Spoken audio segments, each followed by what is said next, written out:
ہزاروں سال نرگس اپنی بے نوری پر ہوتی ہے، بڑی مشکل سے ہوتا ہے چمن میں دیداور پیدا۔ آج پاکستان کے لیے ایک سیاہ دن ہے، ایک کالا دن ہے، جسے تاریخ میں لکھا جائے گا کہ پاکستان کو واحد لیڈر ملا تھا جسے چھین لیا گیا، جسے پاکستان کے لیے آج کا دن جو ہے وہ کالا اس لیے نہیں ہے کہ عمران خان جو ہے وہ وزیر اعظم کی کرسی سے چھن گئی ہے یا وہ ہٹ گیا، وزیر اعظم نہیں رہا، کیونکہ اس کا کوئی نقصان پاکستان کا ہوا۔ آج ہمیں آج ایک لیڈر سے، ایک خوددار لیڈر سے، ایک ایماندار لیڈر سے محروم کیا گیا، اور چوروں اور ڈاکوؤں کو ہمارے سروں پر دوبارہ مسلط کیا گیا۔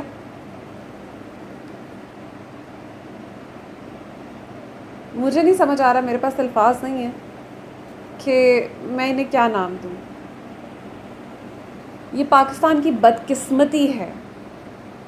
ایک ایسا انسان جس سے دنیا خوف کھاتی تھی، ایک ایسا انسان جو پوری دنیا میں پاکستان کے لیے فخر کی علامت تھا، اس کو ہٹا کر ان چوروں اور ڈاکوؤں کو واپس لایا گیا ہے جن کے کرپشن میں ورلڈ ریکارڈز ہیں،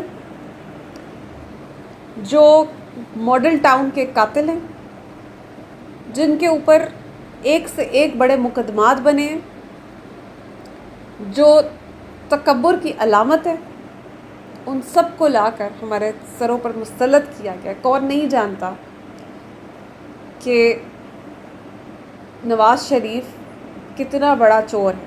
کون نہیں جانتا کہ آصف زرداری کتنا بڑا چور ہے؟ کون نہیں جانتا انہیں؟ کون نہیں جانتا تھا کہ حق پر کون اور باطل پر کون کھڑا تھا؟ اس کے باوجود پاکستان کو آج اتنا بڑا نقصان پہنچایا گیا ہے کہ دل جو ہے وہ خون کے آنسو رو رہا ہے۔ لٹرلی آئی کرائڈ بیکاز یہ نقصان میرے پاکستان کا ہوا ہے۔ ہمیں ایک مشکل سے امید کی کرن نظر آئی تھی عمران خان کی صورت میں کہ شاید اب پاکستان ترقی کر جائے، شاید اب پاکستان کی مشکلات میں کچھ کمی ہوگی، شاید آج ہم دنیا کے سامنے سر اٹھا کر چل سکیں گے، کہ نہیں، we are beggars and beggars are not choosers. مبارک ہو آپ کو، آپ نے ہمیں دوبارہ بھکاری بنا دیا۔ لیکن میں آپ کو ایک بات بتاؤں، ہمیشہ ہی نہیں رہتے سبھی چہرے نقابوں میں، سبھی کردار کھلتے ہیں کہانی ختم ہونے پر۔ تو آپ انتظار کیجئے، کہانی ختم ہوگی بہت جلد، اور جب یہ ختم ہوگی تو پھر ایک نیا تماشا شروع ہوگا اور دنیا کو پتہ چلے گا کہ حقیقت کیا ہے۔ آج پاکستان کے ساتھ جو غداری ہوئی ہے، اس کے لیے پاکستان آپ کو کبھی معاف نہیں کرے گا۔ یہ بد دعائیں اس قوم کی نہیں، اس مٹی کی ملیں گی آپ کو۔ آپ نے آج 22 کروڑ عوام کی بد دعا لیا،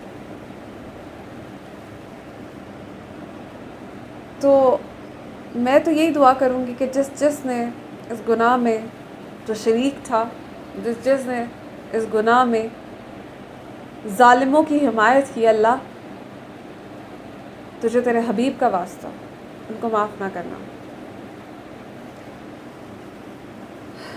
یہ وقت بھی گزر جائے گا، عمران خان واپس آئے گا انشاءاللہ، کیونکہ اللہ کو بھی ہم پر رحم آئے گا، کیونکہ سبھی تو خراب نہیں ہے نا، کچھ تو ہیں جو اللہ سے رحم مانگتے ہیں، اور کچھ تو ہیں جو استغفار کرتے ہیں۔ تو اللہ ہم پر رحم ضرور کرے گا، اور پاکستان کا اچھا ٹائم بھی آئے گا، اور تب تک یہی امید ہے کہ میں اور آپ اسی طرح پاکستان کے لیے، پاکستان کی ترقی کے لیے، پاکستان کی اس اچھے وقت کے لیے محنت کریں گے، اور انشاءاللہ پاکستان کی آواز بنیں گے۔ مجھ سے اب تک تو میں نے شاید اتنا نہیں کیا جتنا میں اب کروں گی، کیونکہ یہ محض اس لیے نہیں ہے کہ یہاں سے مجھے یوٹیوب سے بیٹھ کے پیسے کمانے ہیں کچھ، یہ اس لیے کروں گی کیونکہ اب یہ میرا فرض ہے، اور یہ فرض اب میں نے نبھانا ہے۔ اور جو سمجھتے ہیں کہ آوازیں بند کر لیں گے، آوازیں دبا دیں گے، تو یہ ان کی غلط فہمی ہے۔ یہ آوازیں اب مزید اونچی ہوں گی۔ آپ کس کس کو روکیں گے؟ آپ کس کس کو چپ کروا دیں گے؟ اب ہم چپ نہیں ہوں گے۔ پاکستان زندہ باد۔